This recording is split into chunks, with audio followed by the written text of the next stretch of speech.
Dear God, hallelujah. Once again, narito po ang iyong mga anak, Panginoon, para magpuri sa iyo, God, sa aming paglisan sa lugarin po ito na iyong niloob upang pagdausan po namin ng fellowship. Maraming salamat for your goodness, for your mercy, for your covering protection, Lord, in this place, that despite of the troubles, Panginoon, the crisis, Lord, na nangyari sa lugarin po ito, Panginoon.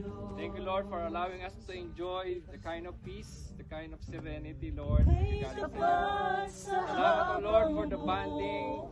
Salamat, Lord, sa pagbigis mo sa amin as a family. Panginoon. Kaya you are worthy of our praises.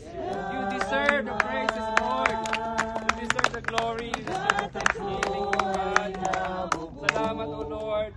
Patuloy ka namin papupurihan. Masasalamatan, Lord, and we'll continue to dwell, O Lord, in your goodness. We'll continue to dwell in your protection, in your shield, in your covering, Lord, in this place, O God.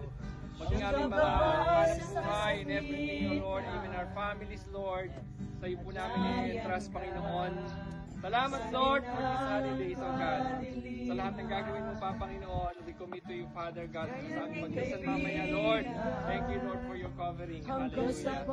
Purihin ka, Lord. All praises to your name, O Lord. Thank you for your mercy and grace, O God. Amen.